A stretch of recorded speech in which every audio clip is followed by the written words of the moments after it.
Big bump.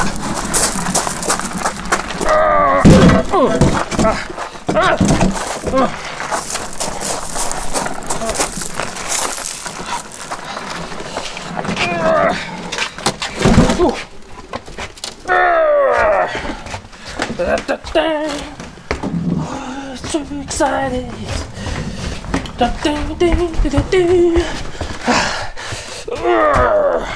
Blimey, you're so heavy. Yeah. Blimey. Oh yeah, you can give me a hand. Just in time. There you are. Right, let's get this on there. Well, I've got a new toy. Right, let's get some light on the mat, shall we?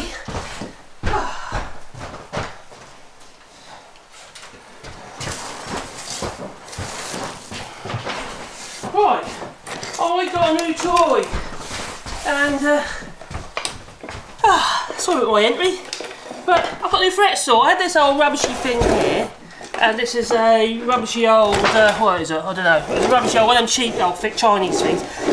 You know, they sort of shake across your floor. I'll put it on the floor. Oh, sorry? On the floor. Oh, no, that's fine. Oh, there you go, so we've got a drill. Right, so I've got this Sears. It says, Craftsman Sears fret saw. Scroll saw, and it's blue heavy. On the bench. There it is. And it's old. I think they were from the 90s. This particular one, I believe. And I'm good now, wench. On the scarf. We need to tidy up. I do need to tidy up. There's a mess in here. Sorry about my mess in here. I've been a bit preoccupied. Not preoccupied. Preoccupied. Right.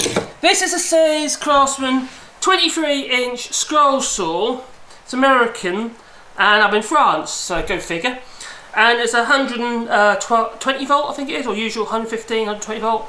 But it's got a transformer, which looks fairly substantial, but I don't want to touch it.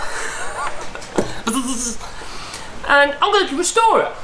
Although it looks in fairly good condition. I've seen it working, and it doesn't vibrate across the floor or anything silly like that. Not like that other old thing. It seems to be quite good. But I'm going to strip it right down, I think. And actually, I am going to strip it right down. And I'm going to paint it all up and make it all clean and nice and shiny. And I'm not, you know, the wife doesn't like this colour. So we're going to have to change the colour, you know. Oh, marriage, like a prison sentence. 30 years I've been married. 30 years. Blimey. Hard work. Nah, she's a good girl, really. There's a few things wrong with it. One is, I don't know what this is all about on here, because that should have a foot on the end of that, and that's just a piece of brass bar that someone has kind of made their own up. Well, I'll do something a bit better than that, because that's rubbish. Also, the little blowpipe here, you know, to blow dust away, it should have some bellows arrangement at the back here that looks like it's a little bit deteriorated. It's flipping heavy. It's deteriorated. Yeah, here, I don't know if you can see that there. It's a bit like hard. Right, there is some bellows in there. They're quite difficult to see, but they've got a hole and they don't work. So I'll see if I can fix that, or see if I can get a replacement. I have noticed that online, e-replacement part or something, these are actually listed on there. They've got loads of parts on there, so hopefully they've got the bellows. So maybe I can get the official one. If not, I will make something. And I got an idea. I was going to use some gaiters off a push bike forks. You know, the suspension forks in front of a push bike. And I've got a couple of gaiters, and they're about the same sort of size. Maybe I could fabricate something up for that. Now, it's fully bushed on the back here, so I see.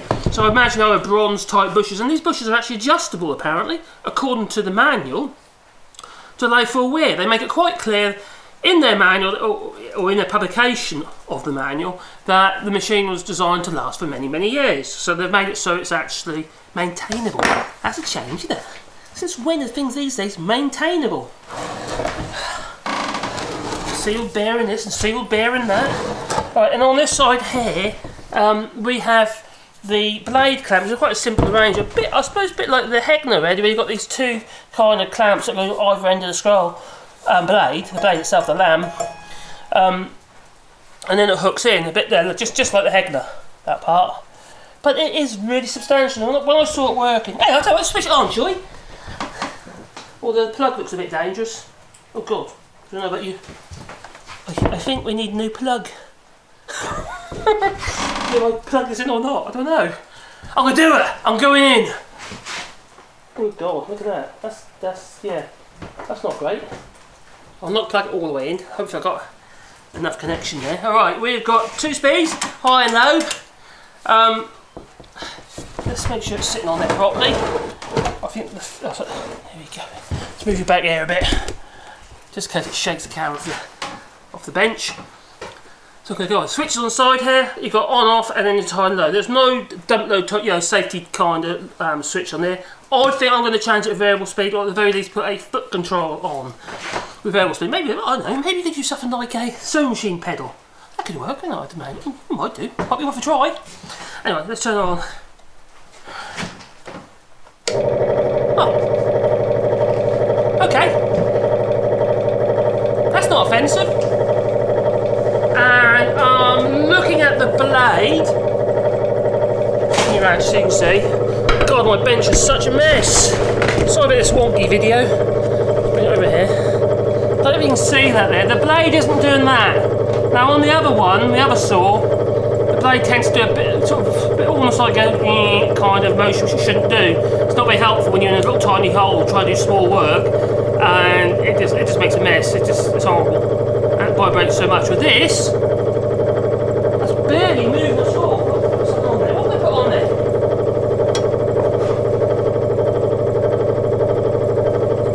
Well, it's not moving, is it?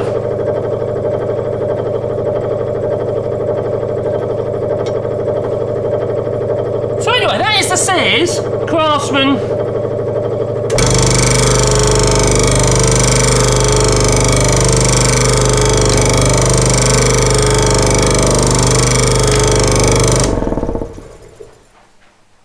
That's obviously high. That wasn't too bad though. A little bit of vibration in it, but not much at all. Nothing that I really can speak on. It's not offensive. That could be just a balance issue, or the fact that it isn't bolted down and just sitting on the bench. End of the day, you are throwing lumps of iron up and down with it, so you've got to expect a little bit of inertia force. Would that be right? Inertia force? So far, anyway, I've got it. I'll strip it down. I'll make sure it's all hunky-dory and it looks nice in my workshop, because obviously that's very important too. Anyway, thank you for watching. Oh, you know what I forgot? While you're here, if you've been most kind, and click like and subscribe, and maybe that little bell icon, because then you've got a warm fuzzy feeling in your pocket. That'd be me uploading another video. Anyway, ta-ta. Oh, another quick note. You might notice that some of my videos have been in a weird format. Vertical. Well, that's because YouTube has started a thing called YouTube Shorts, and I'm trying to introduce a few YouTube short videos into my timeline. So it's not just timeline, into my videos, yeah, into my videos, because it's a new thing, and then they're trying to compete with TikTok, because TikTok's going through a little bit of a malarkey at the moment, and it's kind of, TikTok is kind of geared towards all those silly like prank type videos and stuff. Well, I'd like to do the more woody type stuff, don't I? So I'm going to do a few more of them, but we'll try and mix and match them so they're not all going to be the shorts. You'll know if it's a shorts video because in the title it will say, there'll be the tag #shorts in the title. So if you want to watch my shorts videos, that's absolutely fine. You'll see that in the title because they're only 60 seconds in length. You might like that idea. Bayo. Thank you for watching. Oh, can't go that way. Of course I can.